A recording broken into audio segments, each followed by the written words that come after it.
And that's what was different about this approach. This could certainly apply to any goal that you would want, any change that you'd like to implement in your own life, whether that's financial or for your career or relationships or health and wellness or whatever.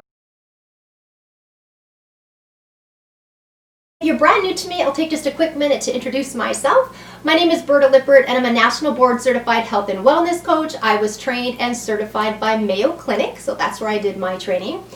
Now, where I specialize is helping people institute change in their lives, so adopting new habits and systems and behaviors that allow them to live a healthy lifestyle. It's kind of where my zone of genius is, if you will.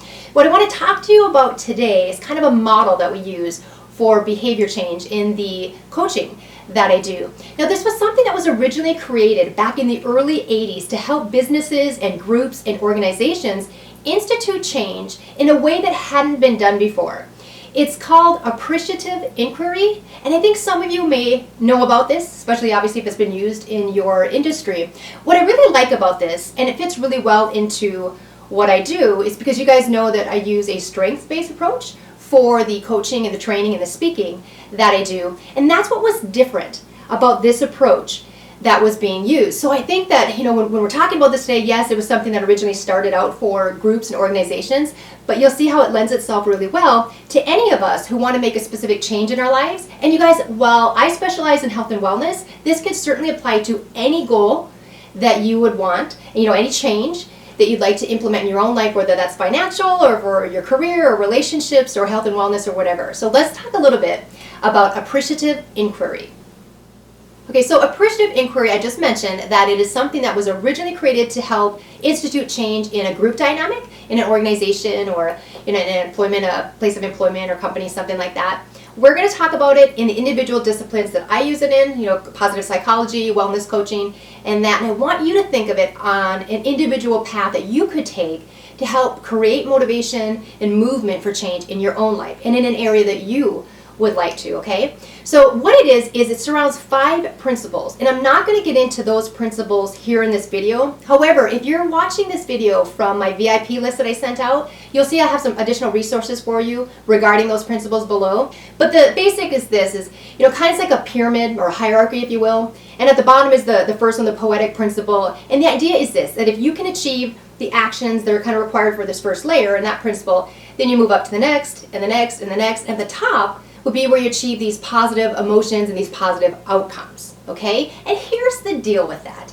Everyone wants to be a part of the outcomes, but no one wants to be a part of the process, right? No one wants to have to eat healthy. They just want to look like they do and feel like they do and have, good health and wellness without necessarily having to run and do the exercise or eating well or whatever else it is. And we're all human, I get it. Our brain's actually wired to work against us in those areas, but it just doesn't work that way, right? And I know you guys know that, but there's so many people that are always looking for a quick fix on something.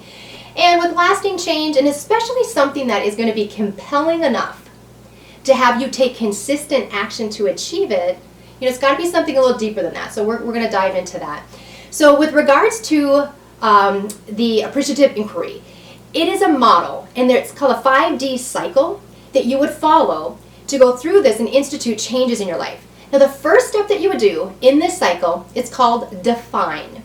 So in the define stage, what you're going to do is you are going to select an area, and this can be any area of your life. I mentioned it could be finances, it could be health and wellness, career, whatever it would be.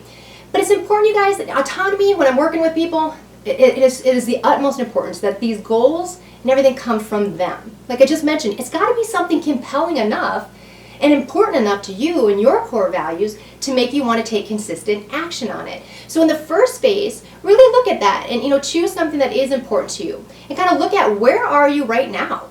I get what is kind of going well and whatnot, but what's a specific goal that you would want to work towards?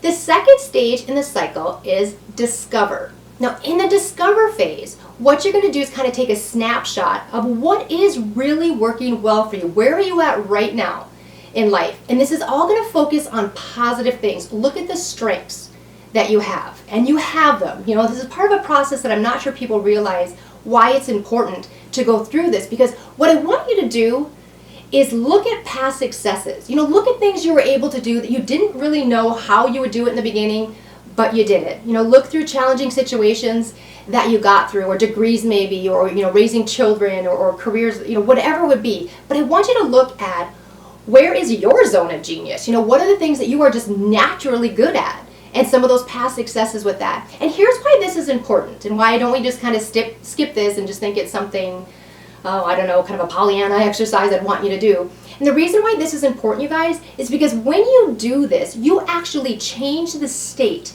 that you're in. When you start thinking of things, it puts you in those positive emotions that we're talking about, and your brain works differently than when you're focused on something that's problematic and you're shutting down, or you're frustrated, or things like that. So this really opens up capabilities and possibilities and avenues that may not be there if you didn't take the time to work through this stage. So that's number 2, discovery. One thing I want to tell you about that too, because sometimes during this stage, I have people that come to me and they're really kind of they don't know where to start. They're really kind of struggling. And what I'll walk them through in stage 2 on the discovery would be a core value exercise. So really take the time to look at what's important to you and what your core values are. Because when people are starting to really feel kind of like their life is off course a little bit, odds are they're not living their life according to their values. Something kind of got lost along the way. So look at right now. There's no right or wrong, it's just what's important to you at this particular stage of your life. So that's number 2, discovery. Okay, the third one is the dream stage. So this one is really fun. So in this part of the cycle, what you're doing is you're really going to take the time to envision, what would it be like once you've already achieved that goal? More importantly, what would it feel like? What are you going to be able to do then that you're not able to do now? This is a super fun part of this cycle. And you guys don't get hung up on or worry about how exactly you'll go about achieving those goals. We're going to get to that next. So phase 3 is really important. And again, what this helps you do, when you take the time and you've got yourself in this positive state, and you're envisioning what your future is going to look like, that feels good. Again, what that does is it changes how your brain is operating. And it makes you more resourceful and more resilient, and all these wonderful things that come along with positive emotions. Okay, so that's number 3. It's the dream stage. Number 4 is design. Okay, so here's where you're really going to have to start thinking about, how is it you're going to be able to achieve that goal. So now you've got a clear idea of what you want.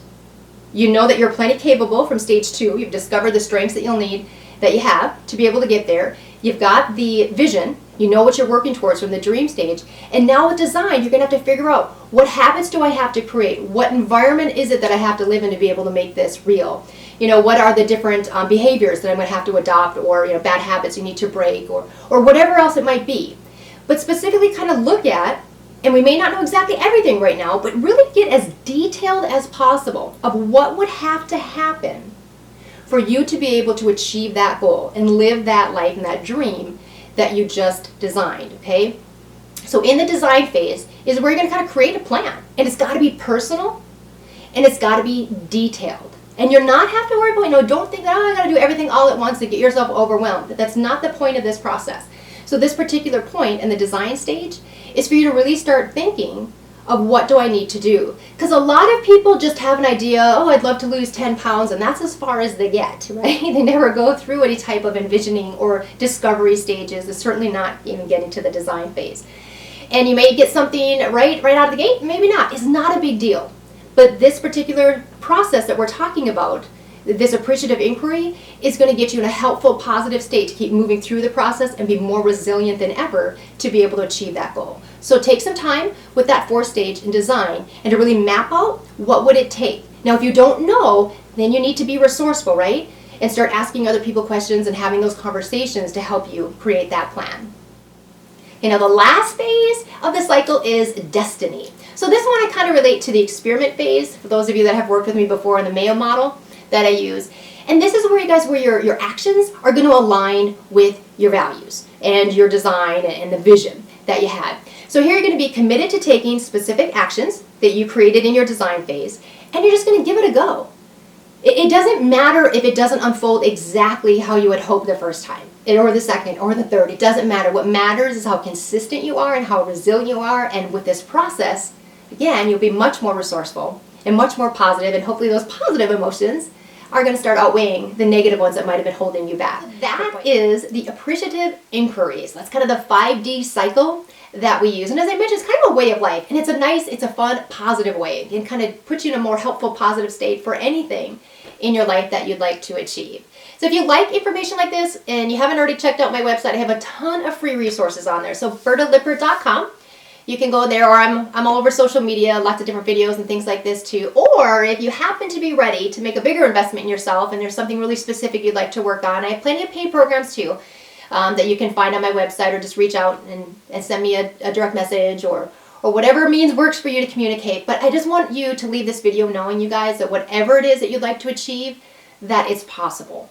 And there are avenues that previously at one point maybe we didn't think, we could change how we were. But you absolutely can do it, okay? So I just want to be able to help you along the way. Make sure you check out my website for any additional resources that you might find helpful. So thank you so much, and I'll see you next time.